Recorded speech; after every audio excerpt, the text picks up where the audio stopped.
لوط علیہ السلام قوم اللہ پس ہلاک پبے ہے نغی بس چل کو دادا لکانو دسخا گناہ بے کول او قرآن شریف کے اللہ تعالیٰ فرمائے جسا الکان با الکانو سر ملاویدل او دا خراب گناہ بے یوبل سر کولا او دا بے دا سخکا پتم نکولا دا خکارب پا مجلسونو کی بے کولا اس حیاء پکے نا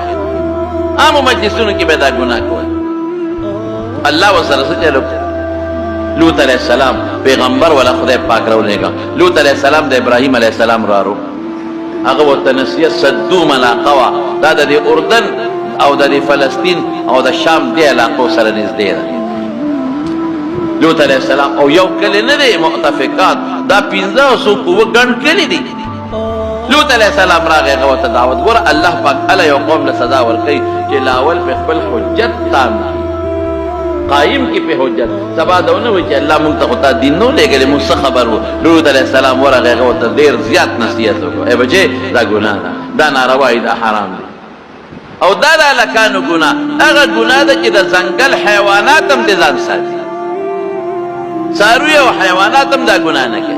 او انسانانے کے دا لوط علیہ السلام ورا گئے دے خپل قوم دے نصیحتو کو وہ ایسا سر پہ مکاو دیر زیاد نصیحتی وطاو کو اور ایسا سر بے نکاو بلکہ لوط علیہ السلام پورے بیٹھو کہ کوئی پاک دامنو زان پاکی صابوے زان پاک دامنو تو منگ فخر کالا کانک سر ملاوی گے کو جینے سر ملاوی گے او کالک جینے سر ملاوی گے تاسو بکی نخری اللہ پاک فرشتے رو لے گلے بڑے رو خشتا شکتا دلال لوط علیہ السلام فخشتا و شکر کہ الدلال بس قوم خبر شو وہی میلمانا را غلی دی اور دیر خشتا دی اور دیر خوبصورت دی ومنڈ راز غلی دی لوط علیہ السلام لملمانہ دا پخکول شکل دی غم جنم شو جدا ما ملمانہ خورید خشتا پخکول شکل دی او دا ما قوم کے خدا جراسیم پراتری دا وائرس دا بیماری دا با اس جنجال باندے پیخ نشی امدقہ سے اغا قوم ینانی لوط علیہ السلام و توی دا خدا خاطر ہوکے ما مشرم ہوئے ملمانہ میں وی غلی کینا تا تا پتہ نشتا چی ممسل را غلی اولائی بناتی انکل دا استاد دا قوم لونو دا پیغمبر لونائی دا دم دیر لونه می دی لکه دا تاسو ته بچی ویما دا ډیر بچی او ډیر لونه می دی په دې قوم کې جایز نکاح بدل او کم چې څوک هم خوښي دا مکه هغه وته په قلار کې نه چې موږ سره راغلی و وکاو ډیر خپه شو لوط علیہ السلام پیغمبر لو کان لی بكم قوه او اوی الى ركن شيء ارمان کا خپل طاقت می وکنه یا قوم می وی دی قوم نو بل دي قوم ته تللی بل قوم ابراهيم علیہ السلام یې تللی بل دي قوم ته تللی قوم میں وے نوست ما خپل قوم روستے ہو کہ اے قوم راکے دما دا میل مزو عزتی کی خپل طاقت میں وے دما با اوستا میل منو بر دما پا گور کے دننا دما دا میل مبا دون خطرناک عزتی کی دیر غم جن شو دعا بهم زرعا تی ابهم دیر غم جن شو بس آغا اغیوتا وے ایلوتا چه غم جن نشے منگ دا اللہ استازیو منگ تدوی پوٹیم نشرانیز دے کے دے او جبریل علیہ السلام پل وزر لمعمولی گوندی دا سکلس ورکو اگا الکان چرا غلیو دا دی گندا سوچ پا فکر او دا الکان را غلی دی مونگ دا گناہ ورسرکو طول خدای پستر گوڑان دکلا تپا دا سوچ پستر گوڑان دکلا او لوط علیہ السلام تیوی وزا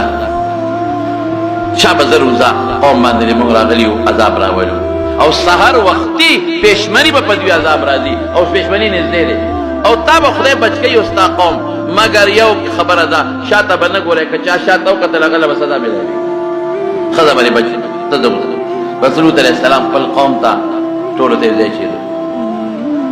ونجیناہو و اہلہو الا امرأتہو کانت من الغابرین ویزیں طول لارا خدا منافقہ وا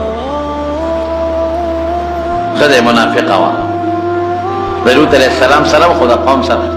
زناکارا نو بدمالا نو دا یو پیغمبر خدا بدمالا و زناکارا نو تینا شوی و دا اطلاعات پی ورکول ولا دا نوح علیہ السلام خدم دا غسی ولا ضرب اللہ مثلا امرأة نوح و امرأة لوط اغیبا دا نوح علیہ السلام متعلق قوم تبی دا ما خاون لیونی دا پلان کے نو بس دویتی سنگا اواتل نو اللہ سے جلو سراو اغون گلی لگنا لاولی خیخم مضبوطا چگا پی والا جبریل علیہ السلام پہ خمد بوتا چغا والا او دا چغنا پس سجلو کا جعل عالیہا سافلہا الوڑے او امطرنا علیہ حجارتا من سجیل لکانو بنانے در عذاب نشی د بجلی تنده چغه الاوړې مکړل او د پاسه په کانو بارانونو وکړل او خدای به شاشه تکتل یو کانی باندې هغه ولګېدله هم پکې مرداره شو لوط علیه السلام خدای بچ کړ ټول اهل یاد خدای پاک بچ کړل قوم خدای تباه کړ د دنیا دا مون پراغه او الله وی چې مون په لعنت تابع کړي تر قیامت پورې د خدای په غضب اخته او قیامت ته پسم جهنم دی د دنیا خواهش او ګناه خو حق له بهایي خدای سونه تباک اوس ما علاقه د ډټ سی دی وای ډټ سی وته وای بهیره مردار وته وای د اردن خوا کې د علاقه اوس وزندار شي پکې نه ډوبېږي خلک پکې دي سیل او سیاحت ته پکې لامبي سمندر دریاب دی او خلک د پاسه په پراتی اډوبول نه کوي دغه په پاسه په پراتی او اوس پکې آباده الوړې پراتی دي بالکل د امریکای او د ټولو ملکونو درجه یافته د عیسی علیه السلام نو تقریبا 200 کاله مخکې دا وخت تېر شوی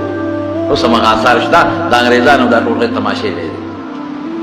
زمانونو بې حیایي چې ده که نه دې باندې خدای ډېر سخت خفه کېږي